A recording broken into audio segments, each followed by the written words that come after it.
Every other illness that impacts a family in some way in our world, heart, liver, lung cancer, they all have a community-based society, the Heart Foundation, the Liver Foundation, the Cancer Foundation, and that's a citizenry of the community who either in their family they have that illness or they're concerned about, they have it themselves or in their family, and the community who's concerned, they can see it coming.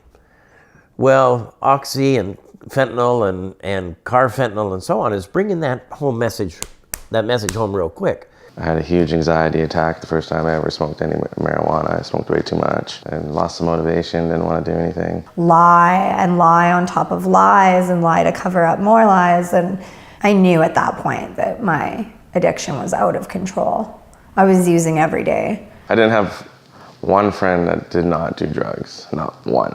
There's still a perception that addiction is a moral failing. We know now from the science beyond a shadow of a doubt that that's not the case. It's a disease. Self-control becomes diminished, and the most vulnerable harms are in teenagers and young people and those who are mentally ill. I just lost grip with reality entirely. A lot of the past 5 years is blackout. I don't remember much. Like it took a big toll on my education. I saw the repercussions. I saw my family not being as close. I felt like I was losing grip on reality. Part of me felt like I was going insane. Did I know that he was doing hard drugs? Absolutely not. First thing you think of, right? What did I do wrong? Addiction is addiction, so whether it's marijuana, heroin, cocaine, it really doesn't matter. Families who aren't familiar with the disease of addiction go through hell. Looking back, right? I didn't understand. I don't know what was going on. Very uneducated as a parent. So that was the biggest thing for me. It's helping the family understand the illness and the community and the work sites of the community. That's where we get under the belly of the beast. So we have to arm ourselves with like-minded people who have been through this journey. And we have to get as much support as we can until they get in contact with somebody. It's like Little House, for example, somebody who understands the disease of addiction. I needed help. I didn't want to feel horrible anymore. I wanted to be loved. I wanted to be able to love. I asked if I could set up an appointment with a counselor and just talk about my options. And I met with a counselor and I told her how I felt. I felt like unjudged, and it was really relieving to meet people like me that I felt understood. And I think that's really what changed my life. What really made me turn things around was I got help. Got clean through a 12-step fellowship.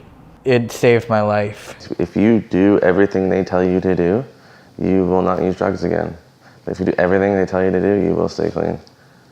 And I've had people say, well, you know, why should we worry about those who have a lesser capacity to deal with it? That's just another kind of issue. We can't live in that kind of mentality. Chemical dependency is an illness. It's a medical illness.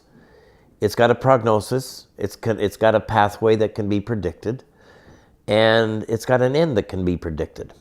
I'm an absolutely strong believer, coming from off the farm, where when the farmer was sick at harvest time, we all went and did the harvesting. The community responded to deal with the crises. And my life has been dedicated to helping communities, families, work sites, union, management, communities.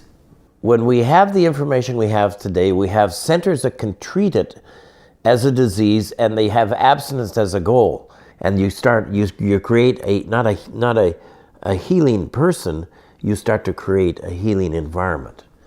And I think people are ready for it. The story of the Little House is a story of support, and now we need your financial support. To help, visit our website at littlehousesociety.ca and click on the donate button. Your donation will allow the Little House to provide individuals and families with the tools and guidance they need to overcome the ravages of addiction. Your financial contribution will help the Little House deliver the emotional, clinical, educational, and community-based support that is so vital to the people of Delta. Your generosity will change lives right here in your community.